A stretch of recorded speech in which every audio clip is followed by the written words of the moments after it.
नमस्कार प्यारे श्रोताओं, आप सभी का हार्दिक स्वागत है इस श्रीमद् भगवद गीता के दिव्य श्रृंखला में। यहाँ हम श्लोकों के साथ साथ उसके अर्थ को भी समझने की कोशिश करेंगे।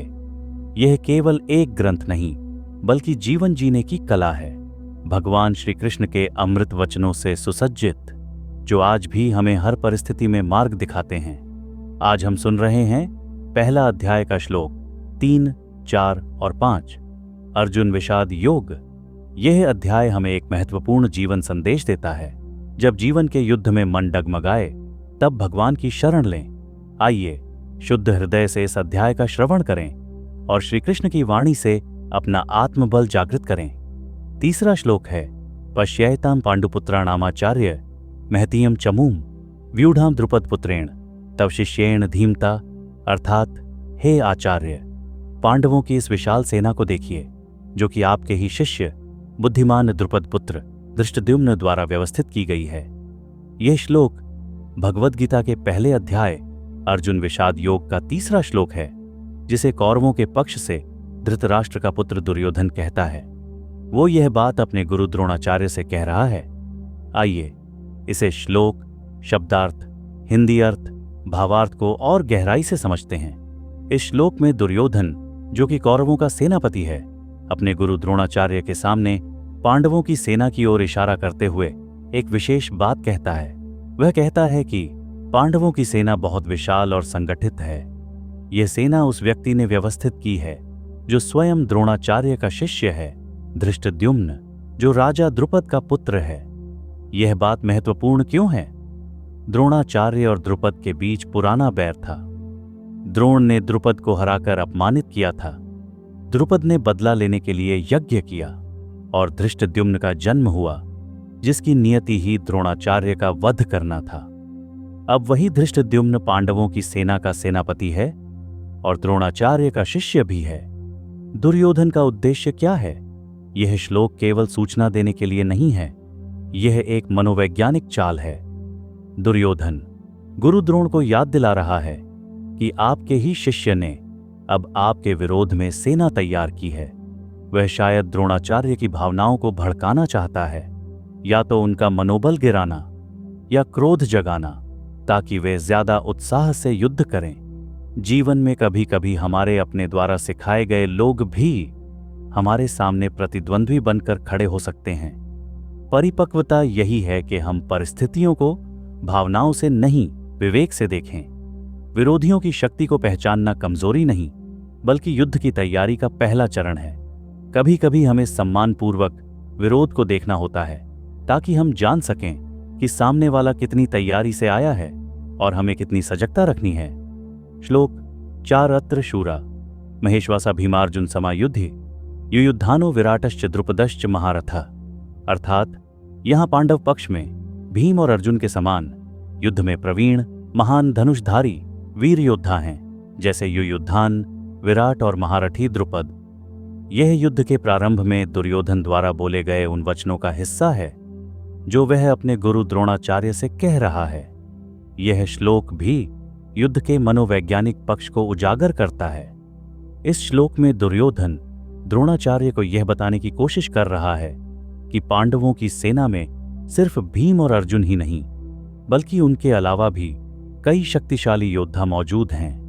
वह 3 योद्धाओं के नाम गिनाता है। युयुद्धान, जिन्हें हम सात्यकी भी कहते हैं, वह यादव कुल से हैं और श्री कृष्ण के परम भक्त व महान धनुर्धर योद्धा हैं। राजा विराट, जिनके यहाँ पांडवों ने अज्ञातवास बिताया था, उन्होंने युद्ध में पांडवों का साथ दिया।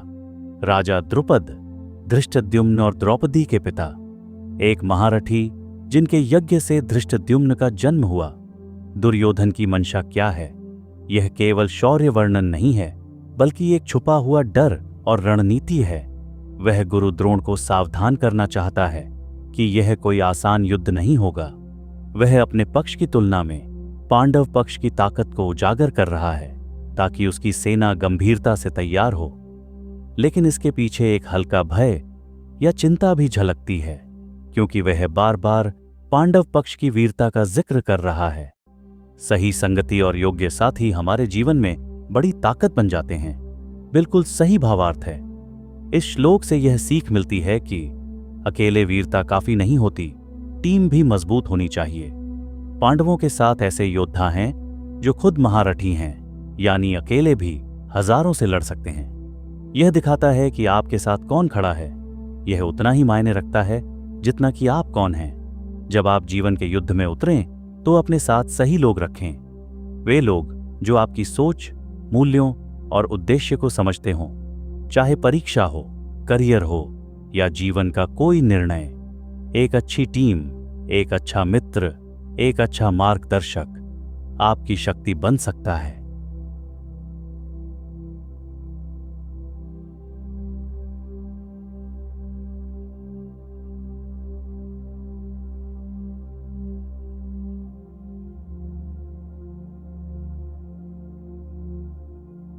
श्लोक 5 धृष्टकेतुश्चेकितानः काशीराजश्च वीर्यवान पुरुजित कुंतीभोजश्च शैभ्यश्च नरपुंगवः।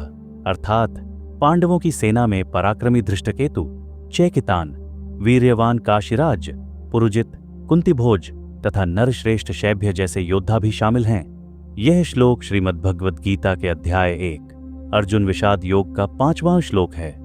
संवाद का हिस्सा है जहां दुर्योधन अपने गुरु द्रोणाचार्य को पांडवों की ओर से युद्ध में भाग लेने वाले महान योद्धाओं की सूची बता रहा है। यहां वह कुछ और वीरों का नाम लेता है जो पांडव पक्ष में हैं। इस श्लोक में दुर्योधन पांडव पक्ष की ताकत को फिर से रेखांकित कर रहा है। वह उन योद्धाओं का नाम लेता है जो शायद बहुत चर्चित नहीं हैं, परंतु रणभूमि में अत्यंत निपुण और समर्थ हैं। जिनका जिक्र किया गया उनमें से पहला नाम है धृष्टकेतु का। ये छेदी नरेश थे। ये शिशुपाल के पुत्र और कृष्ण भक्त थे, पांडवों के कट्टर समर्थक। दूसरा नाम है चेकितान का। ये यदुवंशी योद्धा थे, श्री कृष्ण के पक्ष में अत्यंत पराक्रमी थे। तीसरे थे काशीराज। ये वाराणसी के राजा थे, धनुर्विद्या में प्रवीण एवं महान योद्धा। चौथा नाम था पुरुजित और कुंतीभोज का। ये पांडवों के मामा और नाना थे, कुंती के भाई और पालक पिता। वृद्ध होने के बावजूद युद्ध में सदैव आगे रहने वाले। पांचवा नाम था शैब्य का। वृद्ध लेकिन वीर राजा, धर्म के पक्षधर, पांडवों के सहयोगी।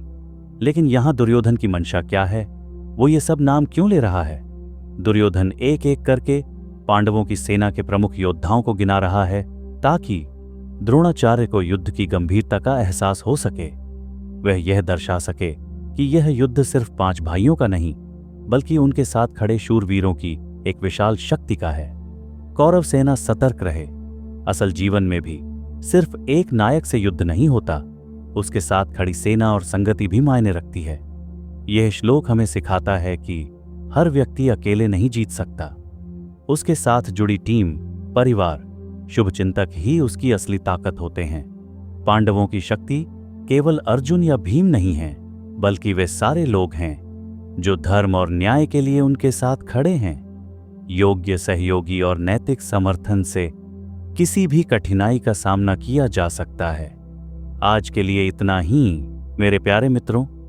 जब भी आपके मन में संशय आए तो भगवद गीता के इन अमर श्लोकों को याद करें और प्रभु श्री कृष्ण की लीला को अपने हृदय में महसूस करें। इस दिव्य यात्रा में आपका साथ पाकर मैं धन्य हूं।